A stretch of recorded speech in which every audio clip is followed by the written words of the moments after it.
Alright, back to the regular videos. No more fancy schmancy videos with guys that make me look bad. All them experts. That was a lot of fun though, with Jeff Bluevman. That was a lot of fun with Ron. And I figure today we'll just hang out and give you my opinion on a few things. Before I get started, before I forget, because I don't want to forget, because if I forget, I don't want to hurt Eric's little feelings. Eric is having a really cool giveaway. And if you're an AR-15 fan, if you're an AR-15 guy, you really need to go over there and check it out. What I will do is I will put the video link right under this video so you can see what's going on over there. Okay? But you got to remember, anytime Eric has a giveaway, it's always good stuff. You don't give away crap. Now, back to this video. I'm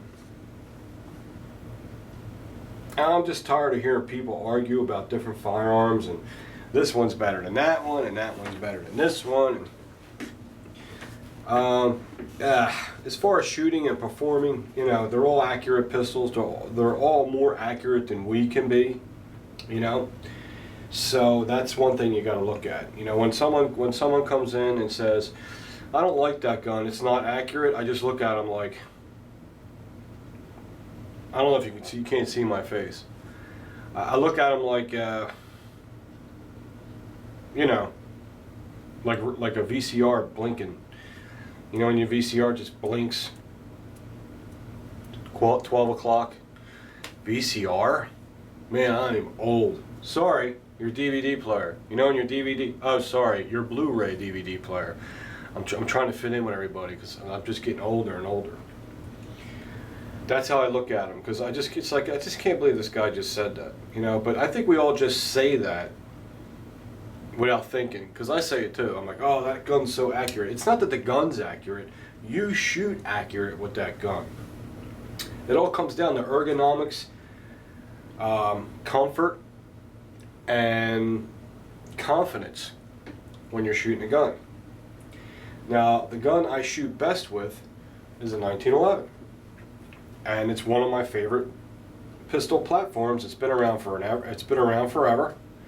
And it's still mainstream, and a lot of people might look at this as an old-fashioned gun and it's generic. Well, let me say something. Once again, and again and again and again, when you go in a gun shop, you see more 1911s than any other old gun that there is. Okay? Guns that were made in this time, or even a little ahead of this time, there's more of these. Any gun shop I go into, there's a slew of 1911s, and of course, Glock's a modern gun. You always see Glocks in a gun shop. That would be pretty stupid of a gun shop not to sell a Glock, but to be losing a ton of money. So what that tells me is the 1911 can't be as bad as people that don't like 1911s say they are. Because if they were, they would be in the category with the older guns that you don't even see in gun shops. Or you might see one. Okay? So, and this is the only gun that a gazillion different manufacturers make. Okay? So, they may perform differently. Each manufacturer has their own way of making the 1911, and this is what you got to be careful of. I'm just going to use Sig Sauer for an example. I'm not saying Sig Sauer can't make good 1911s. I'm just going to say this. Just because Sig Sauer makes a 1911 doesn't mean it's going to be the best 1911, because they have a reputation of making some of the finest pistols in the world. It's just not true. So, in my opinion, when I try to buy 1911s, I go with people that kind of specialize in making them, like Colts, Springfields, STI, you know what I'm saying? There's some gun companies where they make a bunch of guns and they make 1911s too, and the 1911's kind of a sideline. You got to be careful because you don't know how those guns are going to run. Because 1911s, I will admit, have to be carefully and made right to be reliable. I've had 1911s that were made and they were hanging up and jamming because they just weren't made right. So you got to watch that. So my advice to you, if you ever get a 1911, go with one of the old guys because they've been making them forever. Watch these gun companies using cheap parts too. See, the problem with them, everyone's like, oh, MIM parts, there's nothing wrong with MIM parts. Well, I'd rather have an extractor made from bar steel than a MIM part. Because the extractor made from bar steel is going to last longer than the MIM part. The MIM part has porosity, and that's why you hear these extractors breaking in half and sears, disconnect, busting off, because MIM parts are kind of like cast. And you don't want to make strenuous parts that demand a lot of. You don't want to make parts that are under strenuous conditions that have porosity in them to save a few bucks. So that's what you got to be careful. We're getting off topic. This video is, I get on 1911s, I just start rolling. This video is, these are my two favoriteest guns. Is right now in my life, from what I've learned and experienced and what I'm learning, is the Glock and the 1911. And there's a lot of reasons why. Well, the 1911 is proven. It's been around forever. It's still used to this day. The Marines are using it again, and I hear a rumor that certain parts of the Army are going to start using them again. I don't know if that's true or not, but I heard that. They're supposed to get a contract or something, a Colt. And Glock is, they just sell so many of them, and they're not a lot of money, and they have one of the best reputation pistols in the world for being reliable and simple. What I like about the Glock, not only does it shoot accurate and it's reliable, is because it's so simple. This is probably one of the best guns to have if you were on a desert island. Let's say that. So if you were on a desert island and you had a million rounds of ammo and you had a Glock, you'd be okay, because you really don't need any tools to take it apart. No specialty tools. Like, the only thing I need to take this Glock apart is this.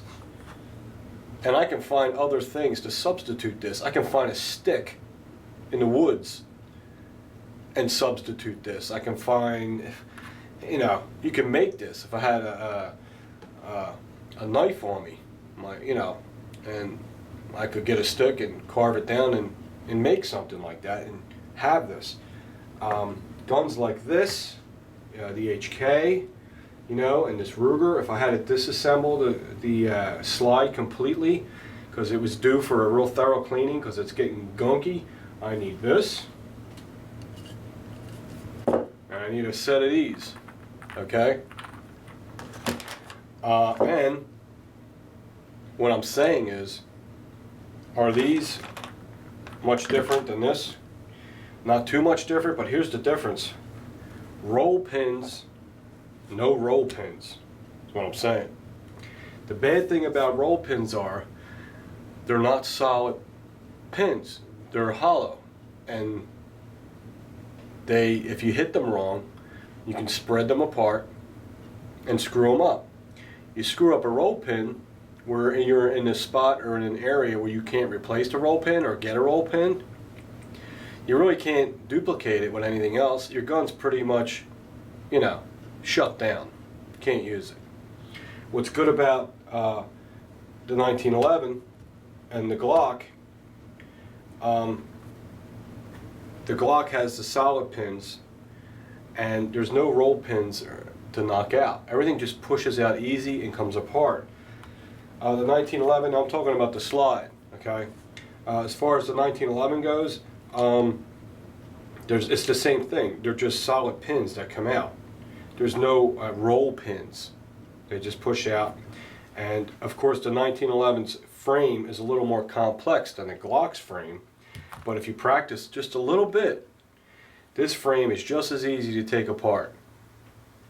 It takes a little bit longer, but simplicity-wise, it's just as easy to take apart. You knock a couple pins out, the trigger comes out, the mainspring housing comes out, the connector comes out, everything comes off, the hammer comes off. Because it's a military gun, and they have to keep it simple. That's what I like about the 1911. I don't know where people talking about the 1911 is complicated. It's really not. It's a joke. It's really easy to take apart. Now the Glock, we're in the future now. Things they figure out how to get things with less parts and more easier. The Glock's even more easier than 1911. I mean, now my HK, if I had to take this HK apart, just a slide, you really, the frame, you really can just, it's very rare you have to take the frame down to clean it. But if you want to take the slide apart, you have to knock out this roll pin, you have to knock out this roll pin, and then you got to hope to God you don't mess up them roll pins. Because if you do, you got to go to a machine shop, or you got to call HK, or you got to call somebody to send you another roll pin. You can't mess nothing up with this. And I think a lot of people that hate Glocks, because I was one of them, I was like, what the hell's the big deal with them ugly ass guns? And they're not educated. They just don't know they don't know anything about the gun. They won't even give it a chance. So here's a Gen 4, okay? We're all clear. And I'm going to take the slide off. I'm just going to pull that back and take the slide off. And I got to completely take this slide apart. Okay? So all I got to do is just use this Glock tool. It don't have to be a tool. Use an instrument that's shaped like that. I can use a fucking pen. Okay? I'll use a friggin' pen and do it. You can use anything. Alright, maybe not this pen, it's a piece of shit. But say all I have is a pen in my pocket. Okay? There you go, sorry it's a little rough. All I have to do is take off this back plate with a friggin' pen or anything pointy. And I can take out the striker fire pin assembly. I could take out the plunger that holds the extractor in place. All I have to do is push this little button here and dump the extractor out. Bink. All I have to do is just pull this out. Okay, the plunger with the spring. G, there's nothing in my gun. It's completely stripped to the bone. Right? There you go. No tools. Now someone's knocking on my fucking door. Hold on. Sorry, that was my mailman. He's a good guy. Shoo. What he did was he just dropped off the prepaid priority friggin' boxes for the shirts. Oh, speaking of the shirts, I'll have to put that that link under here too. Remember, Wednesday's the cutoff date, so if you want a shirt, you got to get it before Wednesday, because then we're going to shut the site down. And then I got something really special that I think you guys are going to like, especially you Glock dudes. Okay, same thing. Just put it back together while I'm talking, if I can remember how to friggin' do it. But I'm just showing you how amazing these guns are. They're just, the more you learn about them, the more genius. It's really a genius design. I mean, everyone always says, oh, this is a genius design, that's a genius design. It really is a genius design. Completely, stripped down to the bare bone, no tools, you know what I'm saying? And all you need is just like a little, I don't even consider it a tool, like a friggin' instrument to take it apart. You don't need a special tool, you don't need a, roll pin holder and all that shit. You just need something, some kind of object, you know what I'm saying? This, make it, alright. And that's it. Now the gun's fully in operation again. This is just one reason why these guns are so great. And like I said, they run dirty. I'll tell you that. They last forever, you know what I mean? There you go. Same with the 1911. I mean, the 1911 slide, there is no, granted, it takes more time to get the 1911 apart, but it really isn't that bad. I mean, really? Same thing, I'm just using a blunt instrument. I'm going to look at it as a tool. Thank you for that.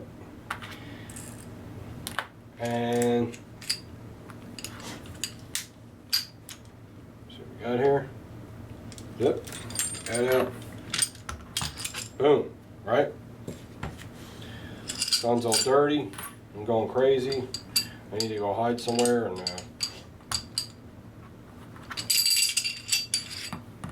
take the slide apart just to clean it up real quick. Same thing. Some kind of blunt instrument. Push that little button in.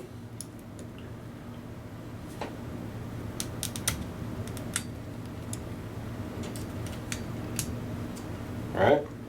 It's just as easy, if not easier, than the Glock slide. Pull that firing pin out, dump the spring out. Boom. Take the extractor out. Right here.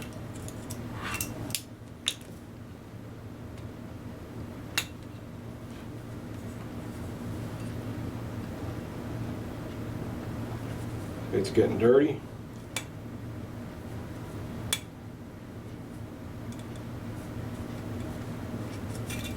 First time I took it out, so it's a little tight.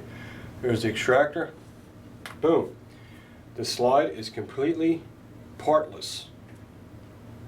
That fast. I mean, that's one of the reasons why the 1911 and the Glock are my two top favorite pistols. Okay, and if you're going to talk about reliability, you know, if you took 10 1911s and 10 Glocks, probably maybe 4 to 1911s would jam and maybe 1 Glock would jam. You know, I'll admit that that's probably true. But I think, in my opinion, if you took, you know, 5 1911s that were made right and 5 Glocks that were made right, they would both be reliable 100%. Okay? So actually, I mean, look at the 1911s, really is like really nothing to it. And you're looking at a 100-year design. So the simplicity was always there. It's just they try to come up with new technology to make things better. And they just, you know, you can't top that design. That's what's great about Glock. It's back to the basics, very, very simple. You don't need all those bullshit to take it apart. These guns, you need punches and roll pins and hammers, and that's not going to be good in a bad situation. Even this beautiful Ruger, there's roll pins here, there's a roll pin holding this thing in. I mean, it's just, you know, to take all that out, it's kind of a, you know, it's involved. You got to take your time, you got to put your glasses on, you got to concentrate, you got to make sure you don't hit it too hard, you got to make sure you don't hit it too soft, you got to make sure your balls are up, you got to make sure your balls are down depending on your mood. Lately, I've been going to the bathroom and my pee-pee's been burning. Anyone know what's up with that? Where the hell did that come from? Anyway, I just flew off subject from it. But love these guns. I carried them. Great for the range, great for carry. But, you know, these are my two favorite. So, I don't know. Just bullshitting. Hope you liked the video. I just wanted to demonstrate how them two wonderful guns are so easy to maintain. Especially if you're in a situation you can maintain them without any specialty tools. You can use anything. Friggin' toothpick. Alright guys, take it easy.